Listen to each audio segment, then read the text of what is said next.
The move is finally complete, yet Charles, my father-in-law, utters his disdain without bothering to address me by name. His usual arrogance is unmistakable, and though he doesn't explicitly call me out, it's evident he's directing his words at me. I've endured his attitude until now, but I've reached my limit. As I pause from wiping the table, I shoot a defiant glare at Charles, who doesn't even bother to meet my gaze. "I'll be out by today," I declare, and Charles responds with a mocking laugh, reveling in his satisfaction. His words cut deep, branding me as a mere parasite and trash. He envisions a life refreshed once I'm gone, oblivious to the profound changes his own lifestyle has undergone over the years. Allow me to introduce myself. My name is Grace, and I recently turned 40. I'm married to William and currently residing with my in-laws. Despite several years of marriage, we remain childless, and there's no intention or possibility of having children. The harsh truth about William's infertility surfaced shortly after our marriage registration. Had I known from the start, I might have reconsidered our union. The revelation struck me like a pit of despair. All our dreams of building a happy family together were shattered. William, with apparent sincerity, had discussed our future children, even contributing to naming them. Little did I know, it was all a facade, a betrayal concealed beneath the guise of a promising future. Despite the profound disappointment, divorce wasn't a simple option for me. We had committed to being a family with the in-laws, who we considered our parents. Reporting a divorce a day after joining the family felt like a breach of trust. Living with the in-laws only intensified the inevitable question of when we would have children. Upon revealing our infertility, the in-laws reacted with fury. To them, a woman unable to bear children was deemed useless and deserving of immediate expulsion. Charles, my father-in-law, took the lead in treating me as a servant, stripping away any semblance of dignity. In their house, I was perpetually relegated to eating alone in the kitchen. I became part of the leftover disposal crew once the in-laws and William had finished their meals. No matter how much effort I put into cooking delicious food, all I received were the scraps left behind by them. Since getting married, I hadn't enjoyed a single satisfying meal. My weight steadily dropped, and within 6 months of marriage, my wrist bones were protruding. Initially, mother-in-law Madison bore the brunt of Charles's tirades, but once I joined the family, his focus shifted to me. Madison seemed relieved by the change. She smiled more often. William once remarked that she felt relieved not to be Charles' target anymore. Despite never smiling around Charles, Madison's demeanor improved in his absence. Charles's tyranny extended beyond targeting me. Upon learning of our infertility, he commanded me to work from dawn to dusk, deeming me lacking as a woman. I had always intended to work after marriage and had no desire to prolong my stay in their house unnecessarily. Balancing early morning chores, seeing everyone off, and heading to work proved challenging, but having a job with flexible hours helped. Despite my efforts, Charles discarded my food without tasting it, citing its appearance as the reason. Neither William nor Madison complained, choosing instead to remain silent. Despite my grievances, conversations during meals were sparse, and I often wondered if they truly enjoyed eating in silence. I had no choice but to maintain a facade of harmony with the in-laws, playing the role of a dutiful wife. As someone without parents, the weight of divorce seemed unbearable. However, Charles's demand that I contribute all my earnings to the household expenses crossed the line. While I intended to contribute, his insistence on full control over my earnings felt absurd. Protesting was futile. Charles's decisions were absolute. It seemed easier to comply, appeasing him and sparing myself the sight of Madison and William's saddened expressions. The root of the marital issues lay with Charles, whose oppression and torment overshadowed everything else. While Madison used to manage the household finances, the responsibility fell on me after marriage, a task I found overwhelming. "Isn't this too much for Grace?" Madison dared to question, only to be silenced by Charles's authoritative command to shut up. I had been dismissed in Charles's eyes, and Madison and I, as women, were deemed worthless, stripped of the privilege to voice our opinions. Taking over the household ledger from Madison initially shocked me, but after several years, I grew accustomed to it. Perhaps the acceptance stemmed from having an additional breadwinner in the house. Charles, however, began spending more recklessly, justifying it as work-related expenses, increasing his nights out, and embarking on trips with Madison and William, excluding me. This sudden change in their behavior marked a departure from the past. Despite the years that had passed, Charles continued to treat me as an outsider, labeling me a parasite or trash. In my younger years, I endured the peace that came when Charles wasn't home, not minding my role as a mere housekeeper. However, as I approached 40, I found his behavior intolerable. The fear that once kept me silent waned, and I started speaking up. Charles didn't appreciate my newfound assertiveness, leading to resentment and a worsening negative loop. Our strained relationship reached a point where Charles constantly badmouthed me, and our interactions were minimal. Whenever he spoke, it was to insult me, creating a dreadful atmosphere at home. Despite the escalating tension, I refused to comply when Charles demanded I leave the house. I snapped back, questioning where I could go knowing I had no parents. Charles, fueled by anger, slammed glasses onto the table, breaking them in the process. Tired of enduring the constant yelling, I deviated from my usual apology and spoke sharply to Charles. I pointed out that he should calm down in his older age. Unaccustomed to such defiance, Charles became furious, asserting his dominance as the master of the house, declaring that a wife like me shouldn't have opinions. Frustration reached its peak, and I confronted Charles head-on, expressing my years-long desire to be treated like a human. He retaliated, escalating to grabbing me by the collar and vehemently declaring that a person like me wasn't needed in his house. The force of his words was enough to shake the furniture, and in that moment, I was pushed away.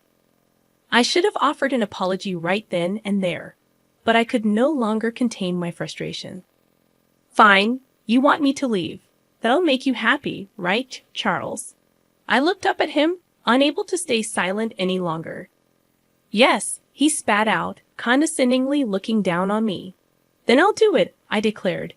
He stormed off to his room with a loud noise, and I, now a bit calmer, started cleaning the living room that Charles had dirtied. Madison came to check on me with a worried look, but she left without saying anything, returning to her room. I felt like I had no place in this house anymore. Neither William nor Madison would protect me, and years of endurance exploded, making me feel even more isolated. The next day, as usual, I got up early and began my routine. Charles woke up and entered the living room, sitting on the sofa, leaning back, and spreading the newspaper without even glancing at me. Then, without looking up, he asked, "Finished moving yet?" There was no way I could have moved out so soon after yesterday's events. I didn't even think he was serious. I thought it was just a drunken outburst, not something he meant. This was about leaving the house, right? "When will you leave? You have no right to live here anymore," Charles said, still not looking at me. I stopped wiping the table and turned to face him. If he was serious about wanting me to leave, then I would respond seriously. "I'll be out by today," I declared. Madison, who was listening nearby, froze, her worried gaze falling on me. It was clear that once I left, Charles would target Madison again, and she didn't want me to go. However, Charles insisted on my departure, and I had no other option.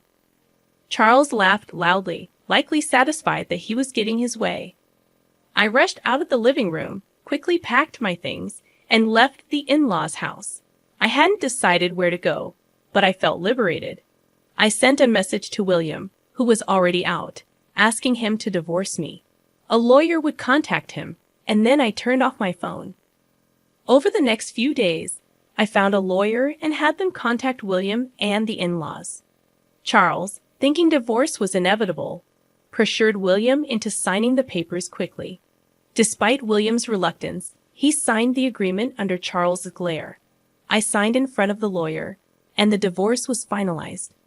We completed the distribution of property, and I was able to claim a settlement for Charles's harassment, which I had recorded. It was worth paying for a lawyer instead of fighting alone.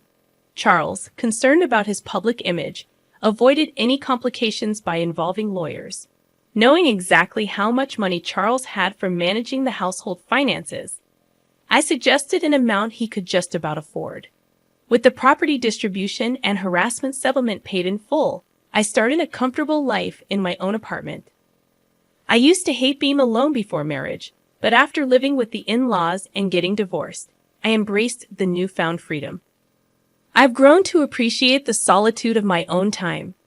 Cooking meals for myself, I relish the tranquility without anyone raising complaints.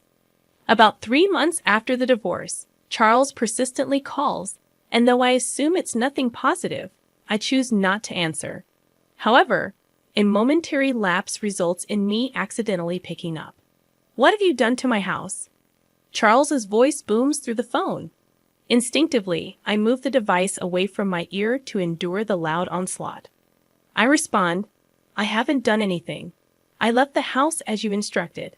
Charles remains unsatisfied, continuing to yell. He's upset about notifications regarding issues with withdrawals, blaming me for the problem. I calmly assert that I didn't alter anything and adhered to his instructions, managing and paying everything due. As the realization of why Charles is angry dawns on me, a grin widens on my face. I'm glad he's not here to witness it. Charles, incredulous, questions the financial aspects, asking how much I earned. I recall never revealing my salary details to him. $45,000 take home. I respond. Charles reacts with a sound akin to a squashed frog before falling silent. In truth, my job in sales at an investment trust company involved a commission-based salary, influenced by the returns generated for investors. Unfortunately, much of it vanished due to Charles' extravagant spending. However, I had wisely invested the inheritance from my parents, bringing in some income. Although not substantial, it covered living expenses. During the property distribution, only William's savings were considered since my parents' inheritance and its earnings were not part of it. Charles, insistent, questions whether the standard of living before marriage was the same. As I press on, he begins to get angrier. In the midst of his tirade, I couldn't help but laugh at his absurd demand. With Charles yelling to keep contributing money to the house, I retort, "You're the one who ruined it. Why should I, no longer a family member, give you money?" I chuckle half-heartedly, and amidst my laughter, I heard something shatter on the other end. Another one of Charles's tantrums. The realization that I no longer had to clean up after his outbursts made me almost wish he would break more. We were strangers now, no longer family or anything remotely close. I urged him not to act like family and advised him to manage his own finances, leaving him just enough to get by. With that, I bid him goodbye and ended the call. I anticipated more calls, but none came. I thought maybe he was remorseful, but it became apparent that wasn't the case. Perhaps he felt ashamed for not being able to make payments and resorted to ordering William and Madison to borrow money from financial institutions, plunging them into further debt. While payments were made, their unwillingness to change their lifestyle perpetuated the cycle of accumulating more debt each month.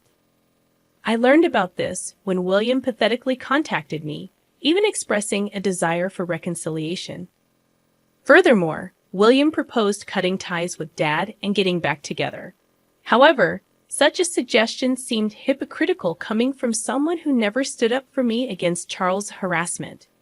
Despite choosing to stay with William, knowing we couldn't have children, he never protected me. Returning to him was not on my agenda. Charles might have felt suffocated, but that was no longer my concern. I wish they understood the consequences of their actions and endured the suffering now. The in-laws struggled with debt, yet they couldn't bring themselves to reduce their lifestyle standards. Charles, now a contract worker with a reduced salary, joined Madison and William in part-time security jobs. It wasn't just Charles. It was also Madison and William, persisting in maintaining their living standards despite being at their limits. I used to be desperate to protect William, but now I lived for myself.